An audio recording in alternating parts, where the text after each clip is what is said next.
Snow blew sideways across the Baltic on the night of January 30th, 1945.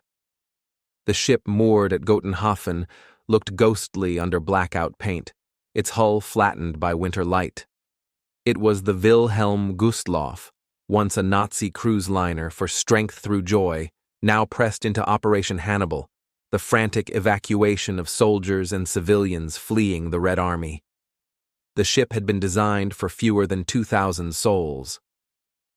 That night, more than 10,000 crowded aboard. Families shuffled over frozen gangways, clutching bundles tied with cord. Women carried infants swaddled in blankets, sailors limped on crutches, nurses pushed men on stretchers with faces waxen from frost and fear.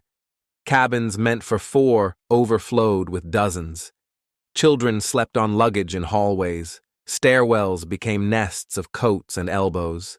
The drained swimming pool turned into a dormitory lined with straw.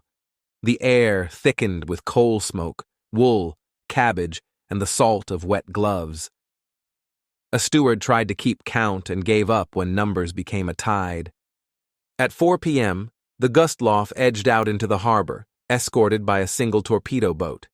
The captain debated routes with a U-boat commander, hug the coast and risk mines and ice, or steer for deeper water and risk submarines. They chose open sea, banking on the cold and the confusion to keep Soviet hunters away. Somewhere below, the engine room throbbed warm as a heartbeat. Somewhere above, teenagers in flak uniforms whispered about homes they might never see again. The Baltic at dusk was an X-ray of itself. Ice pans ticking, horizon erased. Orders came to switch on navigation lights to avoid collisions with convoys threading the same black lanes. The decision, meant to save, also marked the liner like a lantern. On deck, people told one another stories to pin down their drifting courage. A father recalling a summer on the Haff, a girl picturing her mother's kitchen, a wounded sailor counting breaths to keep from being sick. For an hour, the voyage seemed merely grim. Then the sea spoke in metal. Just after 9 p.m., 3 torpedoes from Soviet submarine S-13, commanded by Alexander Marinesko, tore into the Gustloff. The first struck near the bow, the second slammed under the crew quarters, the third hit by the engine room. Steel screamed. Lights flickered and died. Doors blew inward. Water shouldered into the lower decks with the violence of a falling house. In the swimming pool barracks, bulkheads buckled. Hundreds drowned where they lay. Passages choked at once. Boots, blankets, bodies, turning the ship into a maze that closed on itself as it filled. Mothers lifted children and found the stairs already a slope. Men hammered at hatches swollen by pressure. An officer shouted to stay calm and was carried down by the crowd he tried to steady. The liner listed hard to port. Lifeboats on the high side hung uselessly in air. Boats on the low side scraped the water and filled as soon as they kissed it. Davits were greased in summer. Winter froze them still. Ropes snapped like old violin strings. A woman climbed into a boat that slammed the plating, spilled, and shattered. She surfaced once, eyes wide, as her fur collar pulled her under. On the upper deck, the wind cut like glass. Searchlights flashed and failed. A band that had once played foxtrots for party loyalists reached for a hymn and found only cold brass. Some passengers jumped rather than wait for an order that never came. Heavy coats and boots dragged them down in seconds. Those who bobbed free grabbed at ice crusts and felt them break like plates. Screams rose, split, and thinned. In the dark, a nurse tied a child to her back and stepped into the sea. A sailor seized both and hauled them into a dinghy already rimmed with ice. Rescue had a distance and a clock. The torpedo boat escort and scattered trawlers turned back through the storm, battering into square seas with their bows throwing off green fire. In the boats that stayed afloat, men bailed with helmets and bare hands. Women cupped their palms and prayed without words. The water temperature gnawed the body in stages: pain, numbness, quiet. A boy called his sister's name until the syllables no longer belonged to language. A steward counted survivors aloud and stopped when numbers began to sound like a curse. At 9:15 p.m., 45 minutes after the first hit, the Wilhelm Gustloff rolled, paused, and slid away.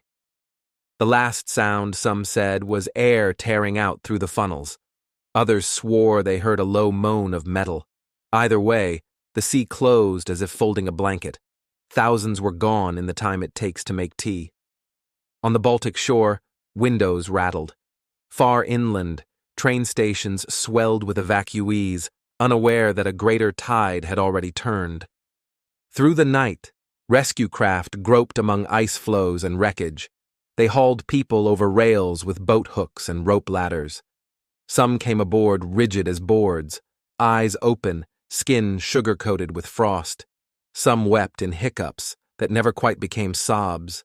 Others sat and began to shiver with a violence that looked like rage.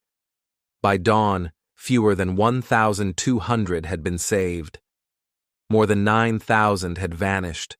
Soldiers, sailors, nurses, mothers, infants, teenagers from anti-aircraft batteries, making the sinking the deadliest maritime disaster in history. The Baltic kept its receipts. Over days, the coast offered back what it could: children's shoes, rosaries, a doll without arms, a ledger wrapped in oilcloth. Bodies drifted ashore and were buried in trenches the frost could barely accept. Priests spoke quickly because their mouths froze. A farmer recognized a neighbor by the way a scarf had been tied around her hair. Many were never named.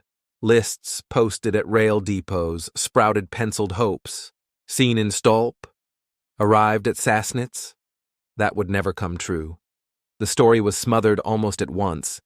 Nazi officials minimized the loss. Morale could not carry the weight.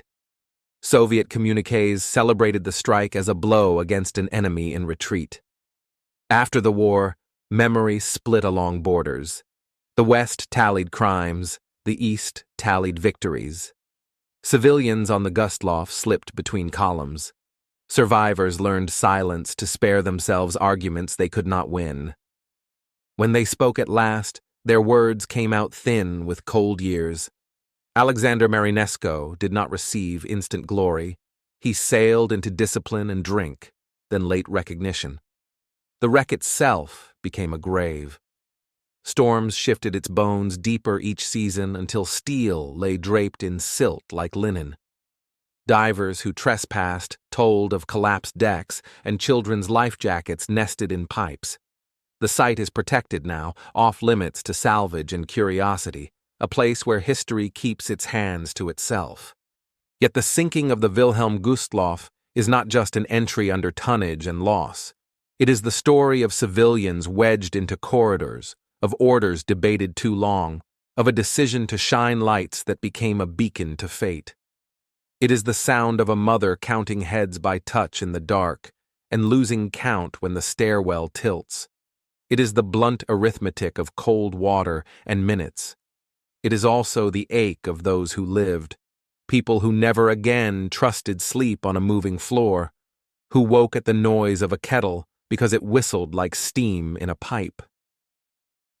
If you stand now on a winter beach along the Baltic and face the flat horizon, the world looks sanded to the grain.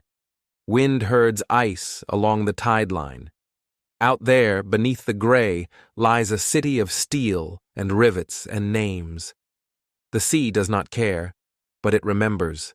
We should too, not to balance one ledger against another, but to see the faces behind numbers, to understand that the worst night on the water belonged mostly to mothers and children trying to leave a war.